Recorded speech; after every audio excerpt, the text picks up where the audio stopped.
ఉన్న బంగారాన్ని విడిపించి ఆ రోజు ఆన్లైన్ రేటుకే మేము కొంటాం. Sharma gold company. అందరికీ నమస్కారం. ముందుగా ప్రేక్షకులందరికీ క్రోధినామ సంవత్సర ఉగాది పండుగ శుభాకాంక్షలు. అయితే ఉగాది పండుగ అనగానే మనందరం కూడా ఈ సంవత్సరం మొత్తం మన రాశి ఫలాలు ఎలా ఉన్నాయి, ఈ సంవత్సరంలో మనకి ఆదాయం ఎంత ఉంది, వ్యయం ఎంత ఉంది, ఇవన్నీ కూడా డీటెయిల్డ్గా తెలుసుకోవాలని చాలా ఇంట్రెస్ట్గా వెయిట్ చేస్తూ ఉంటాం కదా. అయితే ఈ ఉగాది రాశి ఫలాలు మనకి డీటెయిల్డ్గా ఇన్ఫర్మేషన్ ఇవ్వడం కోసం మనతో ఉన్నారు ప్రముఖ జ్యోతిష్య వాస్తు పండితులు, జ్యోతిష్య వాస్తు శిక్షణ నిపుణులు, ప్రముఖ ఆధ్యాత్మికవేత్త, లలిత ఉపాసకులు బ్రహ్మశ్రీ నానాజీ పట్నాయక్ గురువు గారు. మరి పూర్తి వివరాలు గురువుగారు వాటిలో అడిగి తెలుసుకుందాం. నమస్కారం గురుగారు. శ్రీమాత్రే నమః. గురుగారు, మరి ఈ క్రోధినామ సంవత్సరంలో కుంభరాశి వారికి ఎలా ఉంది? ఆదాయం, వ్యయం, రాజపూజ్యం, అవమానం, పూర్తి వివరాలు ఎక్స్ప్లెయిన్ చేయండి. ఆదాయం 14, వ్యయం కూడా 14 ఉంది. మకర రాశి వాళ్ళలాగే వీళ్ళకి కూడా సేమ్ ఈక్వల్ గా ఉంది. కాకపోతే ఇక్కడ రాజ్యపూజ్యం 6 అంటే మెచ్చుకునే వాళ్ళ సంఖ్య 6 ఉంటే అవమానం సంఖ్య 1 ఉంది. కాబట్టి చాలా బాగుంది వీళ్ళకి. కాకపోతే వీళ్ళకి కూడా ఆదాయంతో పాటు ఖర్చు కూడా ఎక్కువగా ఉంది. కాబట్టి ఏం తగ్గించుకోవాలి అలాగా అని చెప్పి చూసుకుంటే, సర్వసాధారణంగా వీళ్ళ గ్రహస్థితి కూడా చూసుకుంటే వ్యయాధిపతి ఎవరైతే శని ఉన్నాడో రాశిలో సంచరిస్తున్నాడు. అంటే వీళ్ళకి జన్మశని నడుస్తున్నాడు. సహజంగా జన్మశని నడిచేటప్పుడు సహజంగా చూసుకోవాల్సింది ఏమిటి అంటే, ఒకటి స్ట్రెస్ ఎక్కువగా ఉంటుంది. అదేవిధంగా కొంచెం తల్లిగారి ఆరోగ్య విషయంలో కూడా కొంత జాగ్రత్త ఉండాలి. ఈ ఖర్చు తగ్గాలి అంటే కనుక తెల్ల నువ్వులు ఉంటాయి. తెల్ల నువ్వులు 1 కేజీ బావు తెల్ల నువ్వులు, నీలం రంగు వస్త్రము కలిపి ఎవరికైనా పురోహితులకు దానం ఇచ్చినా సరిపోతుంది. కొన్ని ప్రదేశాల్లో తీసుకోరు. అలాంటి సందర్భంలో నువ్వుల ప్రదేశంలో బెల్లం, పిడికెడ బెల్లం తీసుకొని, తెల్ల గోవుకైనా పర్లేదు, లేకపోతే నల్ల గోవు అయినా పర్లేదు, వేరే ఏ గోవైనా పర్లేదు, కాకపోతే కొంచెం తొందరగా ఫలితం ఇస్తుందని చెప్పాను.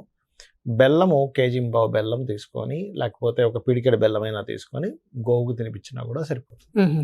ఇచ్చేస్తే కూడా ఖర్చు అనేటువంటి తగ్గుతుంది వీరికి. అయితే ఈ సంవత్సరం మొత్తం కూడా వీళ్ళకు ఉండే గ్రహస్థితి కనుక చూసుకుంటే కనుక పర్టికులర్గా వీళ్ళకి ఈ సంవత్సరం ఏ విషయాల్లో చాలా బాగుంది అని చూసుకుంటే, ఉద్యోగ సంబంధించిన విషయంలో చాలా బాగుంది. ఎందుకంటే డబుల్ ట్రాన్సిట్ అంటారు. ఈ 2 గ్రహాలు, అందులో ముఖ్యంగా గురువు శని ఇద్దరు కూడా దశమ స్థానాన్ని బాగుపరుస్తున్నాయి వీళ్ళకి. అందుకని ఏమిటి, ఎప్పటి నుంచో ఉద్యోగం లేదండి, ఉద్యోగంలో ప్రమోషన్ లేదు, లేకపోతే ఉద్యోగం ఇస్తానని తిప్పుతున్నారు, ఇలాంటివన్నీ కూడా ఈ సంవత్సరం క్లియర్ అవుతాయి చెప్పాలంటే. కాకపోతే ఏంటంటే కొంచెం 2వ స్థానంలో ఈ మార్చి, ఏప్రిల్ మాసాల్లో, ఇంకా ఉగాదికి ముందే కూడా కొంచెం బుధుడు నీచపడుతున్నాడు 2వ స్థానంలో ఉండి. కాబట్టి ఈ మార్చి, ఏప్రిల్ మాసాల్లో కొంచెం మీరు షేర్ మార్కెటింగ్ రిలేటెడ్ సంబంధించిన విషయాల్లో ఈ సంవత్సరం కొంత జాగ్రత్తగా ఉండాలి. ఎందుకంటే షేర్ మార్కెట్లో కూడా బాగా ఫ్లక్చువేషన్స్ వస్తాయి ఈ కాంబినేషన్ వల్ల. కాబట్టి ఇది ఒకటి మెయిన్గా చూసుకోవాలి. అదేవిధంగా 2వ స్థానంలో రాహు ఉన్నందుకు వీరికి సంపాదన కూడా అంతా ఆన్లైన్ త్రూగా డబ్బులు వస్తాయి. అలా ఆన్లైన్ అంటే మళ్ళీ ఈ షేర్ మార్కెట్ అనుకోవద్దు. ఆ షేర్ మార్కెట్ అనో, బెట్టింగ్స్ అనో, ఆన్లైన్ గేమ్స్ అనేది కాదు, ఆన్లైన్లో చేసే వ్యాపారాలు, వాటి మూలంగా వచ్చే యోగం ఎక్కువగా చూపిస్తుంది. కాకపోతే కొంచెం విద్యార్థులకు కొంచెం స్ట్రెస్ ఉంటుంది. విద్యార్థులకి, రియల్ ఎస్టేట్ రంగాల వారికి, అదేవిధంగా కొంత అంటే గురువు 4లో ఉన్నప్పుడు స్ట్రెస్ ఇస్తాడు, గ్రోత్ ఇస్తాడు. కాకపోతే కొంచెం ఓపిక పట్టుకోవాలి అక్కడ. విద్యార్థులకు కావచ్చు, రియల్ ఎస్టేట్ రంగాల వారికి కావచ్చు, రైతులకు కావచ్చు, వీరికి. అయితే ఈ మార్చి, ఏప్రిల్ మాసాల్లో సంతానం కోసం ప్రయత్నం చేసేవారు మాత్రం కొంత జాగ్రత్తగా ఉండాలి. బుధుడు నీచపడుతున్నాడు కాబట్టి అదొకటి. అదే విధంగా లోన్స్ లభిస్తాయి. ఎప్పటి వరకు మే లోపల లోన్స్ లభిస్తాయి, అందులో ఎటువంటి సందేహం లేదు. వివాహ ప్రయత్నాలు కూడా కొంతవరకు సక్సెస్ అవుతాయని చెప్పాలి మే లోపల. ఎందుకంటే ఈ శని గురువుల దృష్టి 7వ మీద కూడా ఉంది కాబట్టి. అయితే ఇక్కడ వీరికి ఏదైనా గవర్నమెంట్ రిలేటెడ్ రంగాల్లో ఉండేటువంటి వారిని, లేకపోతే ఈ ఆరోగ్య మెడికల్ రిలేటెడ్ రంగాల్లో ఉండేటువంటి వారిని ట్రై చేసుకుంటే కొంచెం తొందరగా సక్సెస్ అయ్యే యోగం ఉంటుంది ఈ వివాహ సంబంధించిన విషయాల్లో అది చూసుకున్నట్లయితే. అండ్ అదేవిధంగా కొంత ప్రమోషన్ రిలేటెడ్ సంబంధించిన విషయంలో కూడా మే లోపల ఫ్రూట్ఫుల్గా ఉంది చెప్పాలంటే. కాకపోతే ఏంటంటే ఇప్పుడు కూడా ఏలినాటి శని నడిచేటప్పుడు కాస్త పనులు స్లో అవుతుంటాయి, అంతేగాని మరొకటి ఏం కాదు. ఈ స్లో అవుతున్నటువంటిది కాస్త మూమెంట్ బాగుండాలి అంటే కనుక మీరు చేయవలసింది ఏమిటి అంటే, ప్రధానంగా ఇక్కడ ఎక్కువగా నిద్రపోకూడదు ఏలినాటి శని నడిచేటప్పుడు. కొంచెం వాకింగ్ ఎక్కువ చేయడము, ఎక్సర్సైజెస్ చేయడము, నూనె దానంగా ఇవ్వడం ఆలయంలో దీపారాధన కోసము, గోవులకి బెల్లం తినిపించడము, కొంచెం పేదవాళ్ళు లేకపోతే ముసలి వాళ్ళు ఉంటారు, వాళ్ళకి ఏదైనా హెల్ప్ చేయడము, వీటి వల్ల శని యొక్క ప్రభావం కంప్లీట్గా పాజిటివ్గా పనిచేస్తుంది. సో ఓవరాల్ గా కుంభరాశి వారికి బాగుంది. బాగుంది, చిన్న చిన్న పరిహారాలు చేసుకుంటే చేసుకుంటే మరింత సరిపోతుంది. బాగుంటుంది. బాగుంటుంది. గురుగారు ఇవే కాకుండా ఇంకేమైనా జాగ్రత్తలు తీసుకోవాల్సిన అవసరం ఉంటుందంటారా? జాగ్రత్తలు అంటే ఏం లేదమ్మా, ఒకటి గుర్తుపెట్టుకోండి, నేను చెప్పేది ఒకటే. మనకి ఎప్పుడైనా సరే గ్రహస్థితిలో ఎలాగున్నా, అంటే మన జాతకం ఎలా ఉంది, వాస్తు ఎలా ఉంది, ఇవన్నీ ఎలాగున్నా, నేను చెప్పేది ఒకటే, అమ్మవారిని గనక మనం ఆశ్రయించినట్లయితే ఇవన్నీ కూడా పక్కకు పోతాయి. అయితే మరి ఈ శాస్త్రం ఎందుకు ఇచ్చింది అమ్మవారు? ఈశ్వరుడే స్వయంగా కూడా జ్యోతిష్ శాస్త్రాన్ని ఇచ్చాడు కదా, మనం చెప్పుకుంటూ ఉంటాం కొన్ని వాటిల్లో మహర్షుల ద్వారా మనకు అందించాడని. మరి ఆ పరమేశ్వరుడు ఎందుకు అందించాడంటే మనకు ఒక జాగ్రత్త చూసుకోవడానికి, ఒక రూట్ మ్యాప్ లాగా మనం ఒక తయారు చేసుకుంటున్నాం.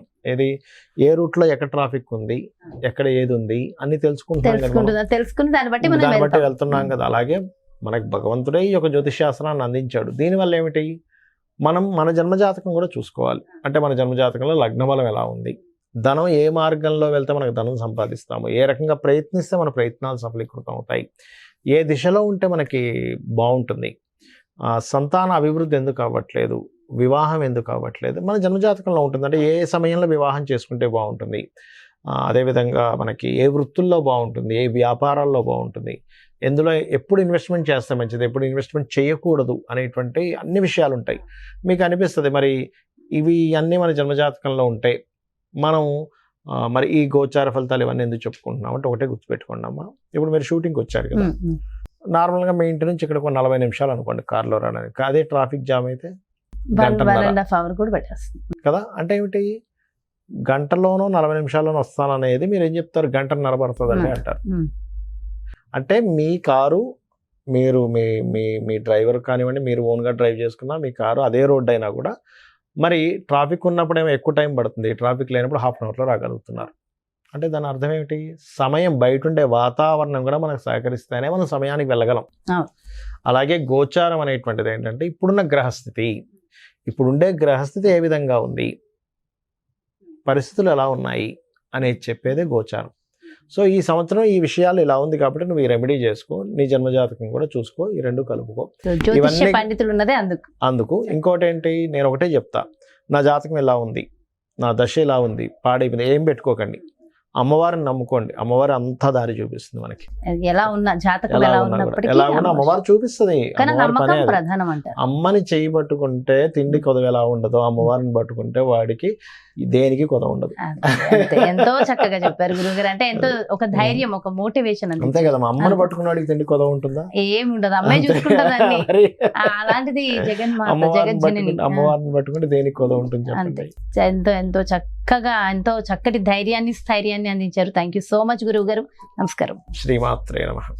సో చూసారు కదండి, మరి ఇది క్రోధినామ సంవత్సరంలో మీ యొక్క రాశి యొక్క ఫలితాలు పూర్తిగా ఎంతో చక్కగా వివరించారు కదా గురువు గారు.